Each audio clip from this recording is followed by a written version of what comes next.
Hello there, YouTube. We are back today with another episode of the Digital Gate. Once again, this segment is here for us to provide to you all a short and sweet recap on everything that's been going on in the Digimon world over the past week or so. What we're going to try to do is cover everything that is like TCG related news, anime, video games, collectibles, and everything in between.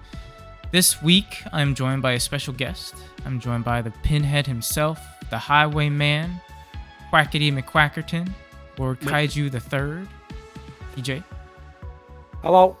Thank you. Yeah, I'm excited to be here. I'm ready to dig in what we have in the menu today. Yeah. Let's get some eats. Yeah, I'm glad you're joining me in today's episode, mainly because we're going to get a little wild with it, a little bit spicy. We're going to stray a little bit off of the format that we've been doing the past couple of weeks. It was very heavily regionals focused, which, I mean, it's for good reason, right? Regionals is a huge event in our community. Competitive season, baby. Yeah, and because we've been getting a lot of results and there's been a lot of regionals themselves, I feel like that sort of sector is a little bit saturated right now. We wanted to spice things up a little bit for you guys.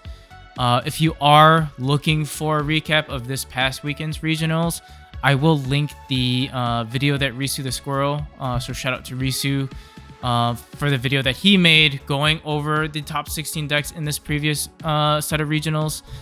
Doing a great job. He's kind of taken Eggman's mantle over the past, competitive season, really going over and breaking down these top 16 decks. So feel free to check that video out. Great content overall. But what we're really going to focus on today is going over a quick list that TJ and I put together about key cards that are going to be like a good idea for you guys to get a hand on or kind of grab playsets of come BT-16, just because we feel like these are key components to a lot of the big meta contending decks that we anticipate to see in the next meta. So hopefully you guys enjoy this video. Hopefully you find something to take out of it. Let us know down in the comment section down below if you feel like there are cards that we either missed, you feel like maybe aren't as important, should have been on the list, etc. Just feel free to let us know what your thoughts are. And last bit of administrative sort of discussion here is feel free to like and subscribe. It would mean a whole lot to us as a channel if you would be able to do that.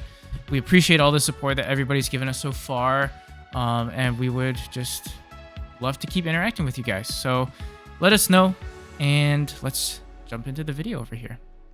So first card we're going to talk about, the first group of cards we're going to talk about really are the Magnamons. So BT-16, for those of you who haven't really looked into it yet, is really going to be about the resurgence of armors, right? Whether it be Magnamon, Rapidmon, both of them are getting X-antibody forms, which are absolutely just bonkers of cards. They're going to be strong meta contenders and arguably probably the decks to beat come BT-16. So Magnamon, particularly BT-8, Magnamon is, I think, going to be a very huge component in a lot of these decks. Gives you a lot of aggression, gives you a lot of DP boost, which is what Magnamon X wants to do. BT-9 and Starter Deck Magnamon are also very, very key components to it. I think you probably have a playset of all of them. I think ideally you may not run the full playset of like BT-9 Magna X, but I think BT-8 and Starter Deck Magnamon you need a playset of by like hands down if you plan on running armors in any way. So definitely look to pick those guys up. Yeah, agreed. And then speaking of Magnamon stuff, can't forget about the Vmon boy himself. And really just like a lot of those movie promos that we got from the O2 Adventure movie. Or Adventure 02, however you want to say it. The beginning. The Vmon and Wormmon promos, as well as their Tamers, the Davis and the Ken promos, all those cards are super vital going into Imperial. And on top of that, the Vmon and Davis themselves more specifically are very good going into Magna. Like next format is very much like Vmon has his resurgence as a pro tag digi. And those cards are all super vital to it. And the Wormmon promo and the Ken promo are also very good for the green base Imperial, which picked up a lot more relevance and popularity towards the end of BT-16, and was the main way it was being played because it was just more consistent, I believe. Right. And with that all, being mentioned as well, the movie promos in general for that film are all really good cards in their respective decks and archetypes. And some of them are good tech cards in other decks as well. So definitely recommend having a look at all those. And then just a little sweet mention of the Gen Con BT-12 VMon alt. Also a very, very good card. It's nice if you want to just sort of upgrade your Imperial deck, look a little bit pretty with it. But otherwise, you can just use the BT-12 VMon. Or if you want to flip them for some extra moolah. Or if you want to flip them, that's a good idea. That's true. And then the last bit of Imperial, right? It's just the promo from those demo decks, the Imperial Dramon Ace card. Yeah. Dragon Mode Ace, really, really good card. Good for spitting out bodies, spitting out tamers, which is really helping Imperial in that way. I think that's something that Imperial was lacking in terms of tempo to keep up, and I think Ace gives it that ability. Just a general very strong Ace card. So definitely, I think like a 1 or 2 of in most Imperial decks moving forward. Yeah, for sure. I mean, and free tamers is always so good. Yeah, it's always so good, and it's decent board control too. Well, also with the value that these tamers provide to Imperial, I think right. Really yeah, the Imperial needs its tamers so bad, so having a free way to play them out is very important. Speaking of a card that likes tamers, BT-8 Rapidmon. He functions off of having tamers on board. Is a very important card moving forward. The other secret of BT-16 is Rapidmon X, who is a very powerful card.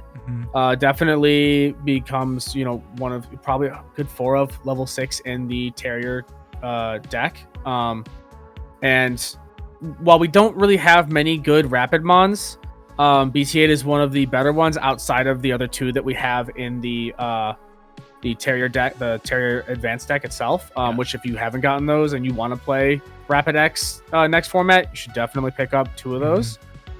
They are needed. They just not even it's not even a question. You require those decks for the cards that you get in them.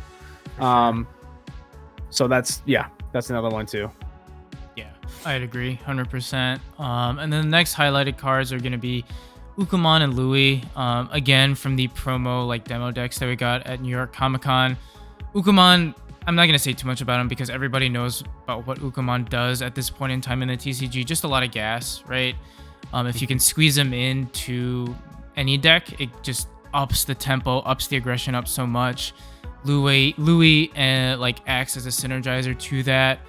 Why I think a few these 2 cards have shot up in popularity is that they are very much run heavily in Numemon.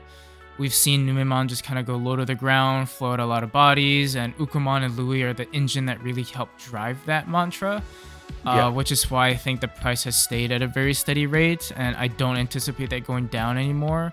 If you plan on playing Nume, Red Hybrid, you need a playset of Ukos at the very least. And I think Louis, you don't need a full playset, but you could definitely benefit from 2 or 3 at the minimum. Yeah, agreed. I mean they're just good cards. They're cracked since their initial launch, and then we have more Uko and Louis stuff coming with BT-16, which is just also insane.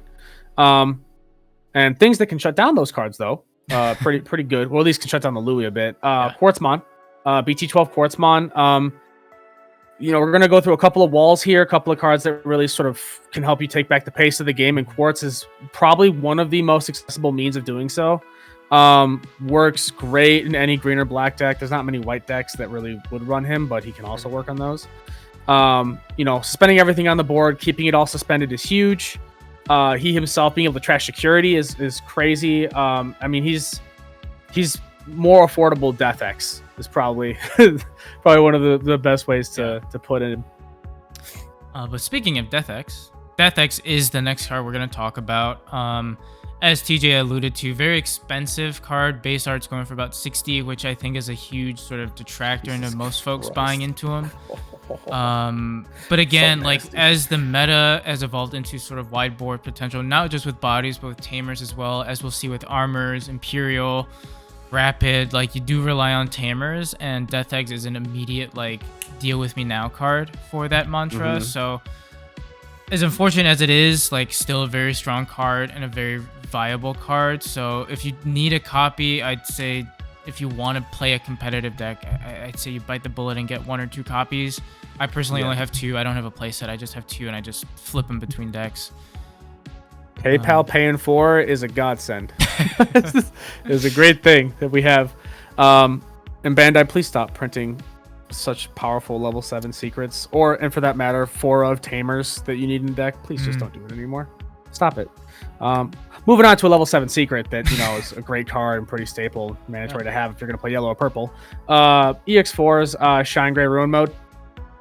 It's just so oppressive. Being able to shut your opponent out of the game for 2 turns in a row potentially is just huge. Recovery, board control. He's just a huge body in general. It's just such a powerful card, and there's a reason that it's also fairly expensive right now. There's also vaccine, so he works with the yellow vaccine stuff. He's crazy. Yeah, crazy. Real busted card, and desperately needs a reprint of it. That's for sure. Yes. Yeah. But moving on, we've got BT-10 Venusmon. Again, I think a very staple card in decks like Yellow Vaccine, decks like Numemon. We're seeing a resurgence of Venusmon come into play again. Really good, just general floodgate. Slows your opponent down a turn, being able to neg check the whole board and also prevent any of like their effects from popping off, whether it be when digivolving, whatnot, is huge, especially in today's meta where you have a ton of like when digivolving effects that are actually pertinent.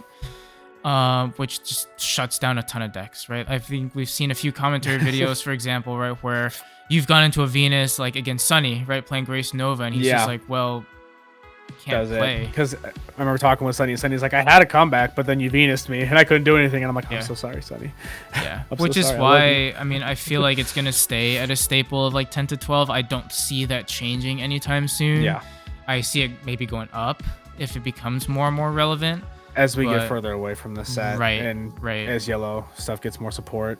Right. So I'd say if you need the Venuses, invest in them right now. Don't invest in the alt art. That's just going to be crazy money because waifu tax. But yeah. Unless you really want her, then whatever floats your boat, Brother Bear. You follow your heart. But yeah, hard agree on all points. And on the topic of yellow decks, yellow vaccine in particular, slew of cards, BT-14 Pata, BT-14 Magnan Ace, and as well as BT-15 Angelmon Ace.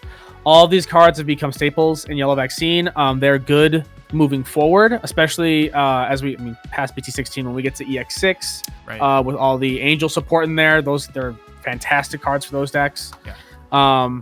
Even next set we get Pata and Angelmon like support stuff that like works in Yellow Vaccine, or even these cards can potentially work in some of the Jogris decks with Shaco and Sylphie.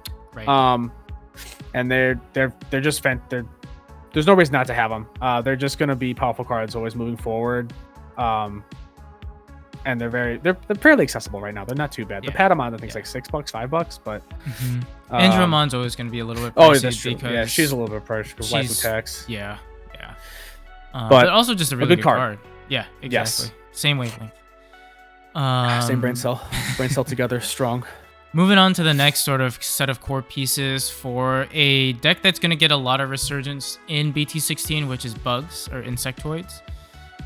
BT-15 Tentamon, BT-15 Mega Kabuterimon Ace, and Izzy are all sort of like the core BT-15 pieces that we got for the insect deck moving forward. And with BT-16 just around the corner, I think we'll be insanely elevated. Really, really strong deck.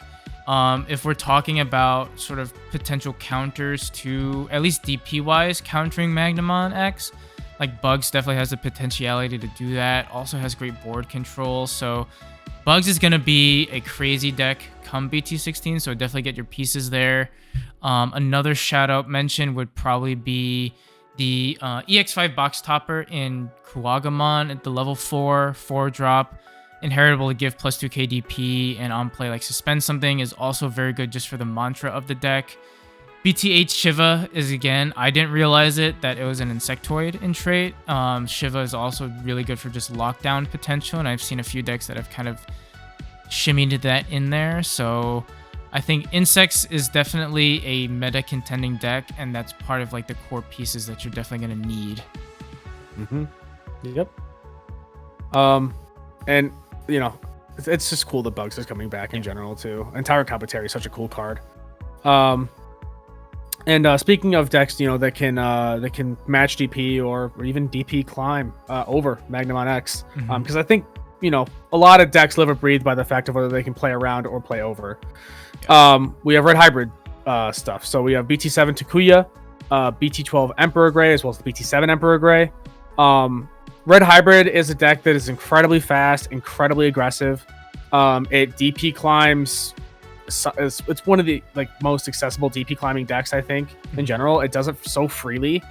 Aldemon could swing over 16k, easy. Yeah. Easy peasy. And that's without even going to level 6. That's for 3 memory using the BT7 Aldo. But they're all it's a very, very powerful deck right now. And moving forward, it doesn't really lose any of its gas necessarily. And there's other variants that we're going to receive eventually come BT17, which we're still seeing how that plays out. But even just its current form with Emperor Grade top end is still very powerful. Yeah, agreed, 100%. And speaking of another deck that can just smack Magnan X in the face is Wargrey. I'd be curious to see how Wargrey is going to do in the next upcoming meta. You're not really going to get a whole lot of support per se, but cards like BT12 Tai, BT12 Wargrey are still very key components to this deck, and I think pieces that are just kind of floating around there. They're relatively reasonably priced right now, so if you need to get your playset, which you need for the deck, maybe not a playset of the Wargrey, but definitely a playset of the Tai, I'd say just go ahead and nab them now. Being able to raid, smack something for a huge DP, potentially have piercing, restand is huge, I think. And I think one of, like you mentioned, one of the few ways to potentially deal with Magnan X is just DP strength and being able to just punch it in the face. Yeah, it's and while it has armor purge, and you're probably not going to clear the stack necessarily, chipping away at those pieces, even just getting the BT-16 Magnemon X off the board is a huge win in a way, because that card is just so oppressive in terms of its presence of being on the board. Right. But yeah, and so that's I think that's pretty good for those decks. Moving forward onto another EX5 box topper promo in Raramon. This card is so insanely overpriced, but it is a very powerful card. I mean, it's a cheap drop. It's a good draw on Trash Engine. It's inheritable, helps you clear Floodgate rookies, which is very important. Right. It's great in Machine. Being black and purple is also really good because it's dual color then, so you can splice it into other decks. It's just he's such a strong promo. He's a very, very good promo. And if you can afford him, it's definitely worth picking him up when you can, because I have a feeling unless he gets a reprint sometime soon, he's only going to get more expensive as we move forward. And I really can't think of a card that does what he does in a sort of alternative way. I think you could kind of make a case to say some cards you can make a cheap alternative, right, as a suggestion. Right. Like the Kuwaga, there's definitely substitutes to promo Kuwaga if you don't want to dish out $20 per card. Yeah. But Raramon, there's really no other card that does what it does. He has a good amount of coverage just in both his inheritable and his on play when digivolving effect. So one would just call a good card. Him pretty rare. Sorry, I have to leave. I'm gonna give the next one to you. Is that one's you? That's fair. You can have the next two. Yep. Next one is a card so near and dear to my heart. BT9's Dex Dora. I am so fucking excited for Dorogoramon in BT16, and especially with stuff that we're getting in BT17 as well. Oh yeah. BT16 Dorogoras in kind of a weird spot because it doesn't really synergize all that well with old Doru X-antibody pieces. It also doesn't synergize with Alpha at all, obviously. So it's very it's very much in its own little corner because it plays entirely differently. But it does function pretty well with some SOC cards like the Mega Dramon from BT15. Right. And while the BT16 Doragora is pretty strong with the collision keyword and being able to sort of control board a bit, ending turn on it can be a little bit weird sometimes. And the Dex Doragora can be a really good way to pass turn with it, or sort of leave yourself on a body where if they do delete the stack, which the BT16 Doramon protects you from all effects except for deletion effects, just gives you the chance to float into another body. which is so valuable in the game right now. I mean, that's part of the reason why Nume is so oppressive, because it floats so easily from stack to stack. For sure. Yeah, I'm excited to see what you cook up with this list. Should be fun. Yes. But yeah, moving on to the next couple cards, we've got the X-antibody pair. You know, the options in BT-9 X-antibody and EX5 protoform, or X-antibody protoform. I think both cards are just gonna be around, right? X-antibody decks have basically become a staple in our game, so I don't really see these cards going anywhere. Hopefully, protoform can drop a little bit in price. I know that's been I've been kind of flipping through my copies, mainly because I don't want to pay the $15 for protoform right now. So hopefully it does come down a little bit, but with cards like with decks like Lugamon running around still, which protoform is a huge key piece to it, you know, and you know, maybe Dex Dora probably will run it to some degree. I don't know. You probably know better about that than I do. Protoform is pretty decent. You wouldn't really use the BT-9 one. You can, but protoform is just gonna be better. Yeah, so I mean, I feel like protoform is going to be there. X-antibody from BT-9 has kind of fallen off just a tad bit, but I still think it's really, really good, you know? So I think both of these cards are necessary to some degree, and definitely would recommend looking into like a playset if you can, if not like 3 of them. Yeah. And then, you know, on top of the whole option discussion, training cards. Yeah. They're correct. They're crazy. they're I would personally say they're better memory boosts in the terms of like popping off on a combo with how the game's played nowadays, being able to just climb up a stack and just swing for game. But you know, while we are getting some alt arts revealed right now, which is pretty nice. They're cards that are always going to be staples in decks. They're 9 times out of 10 mandatory 4-ofs in almost any deck you play that runs that color. Well, I mean, so in a meta too, which you're talking about speed being a key component to the strength of the deck, right? Like this is literally the definition of not just speed, but efficiency and everything all wrapped into one. A 2-cost card to cycle, pick up any piece, whether it be an option, a tamer, a Digimon, whatever you want, and being able to delay and just make your Digivolution cost cheaper, like absolutely. Certain decks just gain memory off of their Evos, thanks to it, and then like yes, sir. You know, like there's not too many Floodgate rookies that stop Digivolution cost reduction. Like there's the Cutemon, that's yellow. That's the one that I can think of off the top of my head. I think Siako too.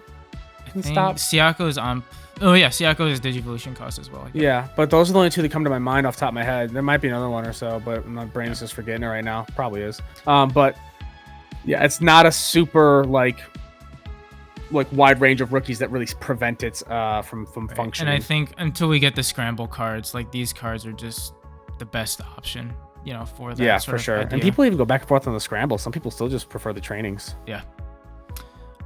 So yeah, I think definitely. I mean, the prices will drop. I know a lot of. Again, the barrier to some of these cards are just price, right? Like Blue Memboost is going for like $9. Some people don't want to shell out the $9. Yellow's probably the cheapest one, I think, if I remember correctly, like $2.5. But they will drop, like you said. The alt arts are coming, and again, like if you are looking to be competitive, you need to be able to have access to trainings. It's just, you know, unavoidable. Yeah, for sure. And then the last card to wrap it up is going to be Mirage from BT-11. I think, again, like Mirage is doing really, really well. I'm happy to see it. I love to see it. Personally, as a Mirage player, and I still think it's got a good matchup moving into BT-16. We were talking about it this morning too, with East's sort of JP meta recap video that he released today, at least the day of recording. Mirage was still up there with like the sort of big hitters of BT-17. With Nume, Magnamon X, Imperial, and Fenrir Takemikazuchi. Yeah. Like, it's keeping up with all those best decks in the format. Right. And I think it only gets stronger with BT-16. Yeah, you don't get like a dedicated new line, but you do get a new Gauga that does give inherent jamming, which again, just giving this deck more jamming is going to make it a ton more just effective, efficient, and scarier than it already is. Also, just speaking of efficiency, that Galga also gives you memory on Evo. So if you're training into it, you just like gain a shit ton of memory. Like I was saying earlier, some trainings just let you gain memory, and I mean it's also in archetype jamming too, not just jamming. Like it's that, which is just it's searchable off of your rookies, which is huge. So I wouldn't sleep on it. I think if you're looking for a blue deck to play, I know people kind of be between Melga and Mirage. Again, I'm biased, but I would personally lean towards Mirage being better in this format than Melga. I agree. I think Mirage is going to be around for a while. So if you're looking for a strong blue deck to play, look no further. Grab a playset. But yeah. This wraps it up for the video, guys. So thank you all for tuning in. So like we said, the whole purpose of this video wasn't really to talk about prices or anything like that. It was really just to give you guys an idea of what cards to watch out for as you start theory crafting decks and looking into what decks you want to play come BT-16. Obviously, with that, you're going to need pieces and whatnot. So hopefully this opened your eyes to some pieces that if you're missing a playset or missing a couple pieces here and there, you can just go ahead and grab them now. I will, as I edit the video, try to put in like small like blurbs on like TCG low or TCG medium prices so that you guys have an idea of what to reference to when you're looking for some of these cards. And yeah, like I said earlier, let us know if you feel like there are cards that we missed. Let us know if you feel like there are cards that should have been talked about or discussed in any way. What decks are you looking forward to playing in BT-16? I know TJ and I and the rest of the crew too are just really excited to start testing and theory crafting decks. So exciting time, a lot of stuff cooking up, and we'd love to hear what you guys are cooking as well. So let us know what you guys think in the comments down below. Don't forget to like and subscribe. We really appreciate all the support you guys have been giving the channel. It truly does not go unnoticed. And yeah, we will catch you on the next video. Bye-bye.